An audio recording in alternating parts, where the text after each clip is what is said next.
प्यारे बच्चों, सुप्रभात। गणित की ऑनलाइन कक्षा में आप सभी लोगों का एक बार पुनः स्वागत है। हम लोग इस समय रैखिक प्रोग्रामन लीनियर प्रोग्रामिंग के बारे में अध्ययन कर रहे हैं। ठीक, आज हम कुछ महत्वपूर्ण प्रश्न जो बोर्ड परीक्षा में आया है उसके बारे में अध्ययन करेंगे और उसको हल करेंगे। जैसा कि लिखा हुआ देखिए, लिखा हुआ है कि आलेखी विधि से निम्न रैखिक प्रोग्राम समस्या का हल, ठीक है ना, ये दिया हुआ है। ये रैखिक व्यवरोधों का निम्न व्यवरोधों के अंतर हल करना है।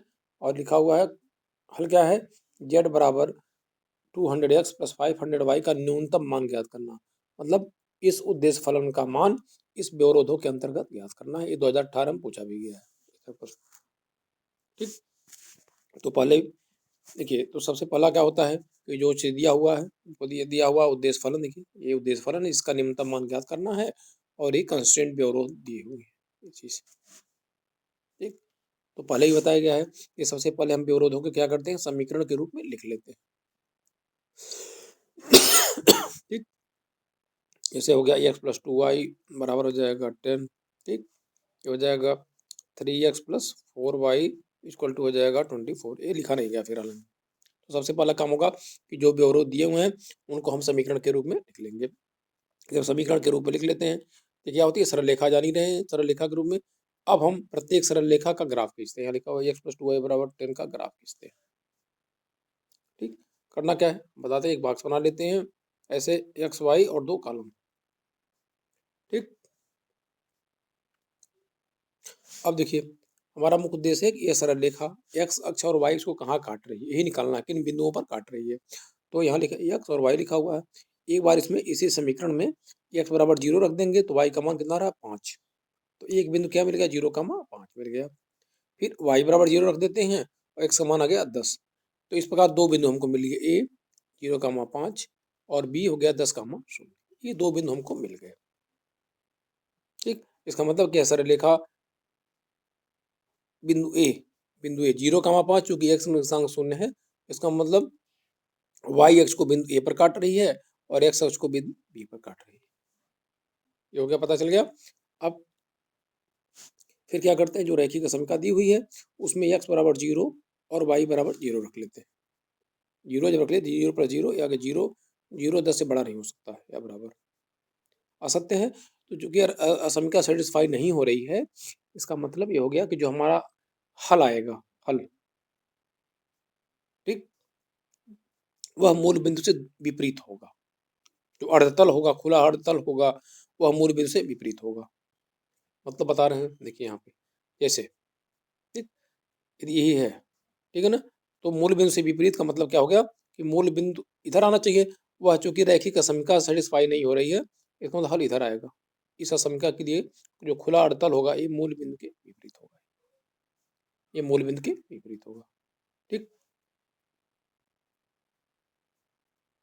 फिर क्या करते हैं कि दूसरी वाली जो सरल रेखा है 3x प्लस 4y बराबर 24 के लिए क्या करते हैं, वही काम करते हैं। एक्स बराबर 0 रखेंगे, y का मान 6 आ गया। y बराबर 0 रखेंगे तो तीनों एक्स का मान आ गया 8। तो दो बिंदु मिल गए, 0,6 इसको हमने मान लिया c और दूसरा है 8,0 हमने मान लिया d। इसका मतलब यह सरल रेखा y अक्ष को बिंदु c पर जिसका निर्देशांक 0,6 है और x अक्ष को 8,0 पर काटती है। अब ये देखा जाए फिर वही, ये हम देख लेते हैं, यहाँ छूट गया था उस रैखिक समीकरण के लिए। देखिए यहाँ पे एक्स बराबर 0 रख देंगे, वाई बराबर 0 रखेंगे तो 0 लेस देन 24 होता है, जो कि सत्य है। इसका मतलब इस समीकरण, इस रैखिक असमीकरण के लिए जो अर्धतल होगा अंदर की तरफ आएगा। यहाँ देखिए क्या है, ठीक, ये वाला देखिए, ये ये है, ये उस रैखिक समीकरण का जब ग्राफ खींचते हैं ऐसे है वो। दूसरी वाली तो इसके लिए क्या आएगा, अंदर की तरफ आएगा। इसके लिए क्योंकि रैखिक असमीकरण सेटिस्फाई हो रही है, एक्स बराबर 0 रखने पर वाई जो है अंदर की तरफ आएगा और दूसरी वाली के लिए क्या होता है, बाहर की तरफ जा रहा था। ठीक, अब हम देख रहे हैं यहाँ पे देखिए कॉमन एरिया, देखिए एक के लिए अंदर आ रहा था, दूसरे के लिए बाहर आ रहा था। तो ये जो कॉमन एरिया है देखिए यहाँ डॉट डॉट लगा हुआ है, ये डॉट डॉट डॉट, यही सुसंगत क्षेत्र है, ये क्या है, सुसंगत क्षेत्र है। तो ठीक हो गया, तो अंदर की तरफ होगा। इन दोनों समीकरणों को हल करेंगे। x का मान आ रहा है 4 आता है, y का मान क्या आ रहा है 3 आ रहा है। दोनों को हल करने के बाद x बराबर 4 y बराबर 3 आ रहा है।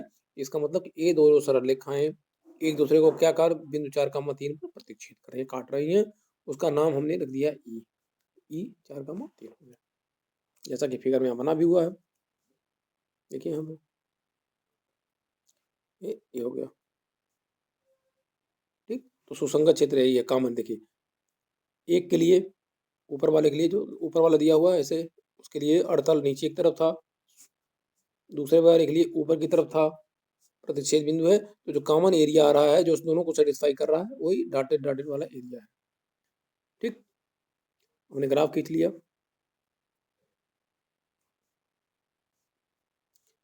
ठीक है, ग्राफ की देखिए, पहला वाला, पहली वाली लाइन का समीकरण ये था, हो गया। दूसरी वाली रेखा का समीकरण ये था, बिंदु के काट रहा था, और ये कॉमन एरिया है, यही है कॉमन एरिया। इसका मतलब सुसंगत क्षेत्र क्या है, ए ई सी। एक का निर्देशांक क्या है 0,5 है, ई का निर्देशांक क्या है 4,3 है, सी का निर्देशांक क्या है 0,6। ठीक, यह परिबद्ध क्षेत्र है। तो जब हमको सुसंगत क्षेत्र पता चल गया, तो हम देख लेते हैं उस सुसंगत क्षेत्र का कोणीय बिंदु कौन कौन सा है। तो कोणीय बिंदु है ए 0,5 इसका निर्देशांक है, ई 4,3 है, और सी 0,6। अब प्रत्येक बिंदु पर जिसका मैक्सिमम मिनिमम मान ज्ञात करना है, प्रत्येक बिंदु पर उसका मान ज्ञात कर लेते हैं। तो बिंदु ए पर जेड का मान, मतलब क्या करना है कि जेड वाले एक्स के जगह क्या रखेंगे 0, और वाई की जगह पर रख देंगे 5, ये 2500 हो जा रहा है। ई का मान ई 4,3 है, उस पर 2300 हो रहा है, और सी 0,6 3,000 हो रहा है। तो प्रत्येक कोणीय बिंदु पर हम जेड का मान ज्ञात कर लेते हैं। हमको निम्नतम मान ज्ञात करना है, तो निम्नतम मान कौन सा है 2300 है, तो निम्नतम मान हो जाएगा 2300। यदि मैक्सिमम कहा था 3,000 हो जाता। अतः बिंदु 4,3 पर जेड का न्यूनतम मान क्या है 2300 है। ठीक, तो सबसे महत्वपूर्ण जो है इसमें क्या है, ग्राफ खींचना। ठीक, एक और एग्जांपल देखा जाए, ये एनसीईआरटी का प्रश्न का, देखिए ये एनसीईआरटी प्रश्नावली 12.1 का 6वां प्रश्न है। ठीक, कह रहा निम्न व्यवरोधों के अंतर्गत ये जेड बराबर x + 2y, मतलब यही उद्देश्य फलन है जिसका न्यूनतमीकरण करना है। ये दिया हुआ कंस्टेंट दिया हुआ है, ये व्यवरोध है। दिखाना है कि जेड का न्यूनतम मान दो बिंदुओं से अधिक बिंदुओं पर घटित होता है, मतलब जो न्यूनतम मान आ रहा है 2 या 2 से अधिक बिंदुओं पर आ रहा है, ये हमको शो करना है। तो सब कुछ वही करना है। उद्देश्य फलन क्या है, जिसका न्यूनतम मान जेड बराबर हो गया x + 2y, इसको समीकरण में देख मान लिए। व्यवरोधे हैं, देखिए ये दिया हुआ है। अब क्या करते हैं कि प्रत्येक जो व्यवरोध है, व्यवरोध या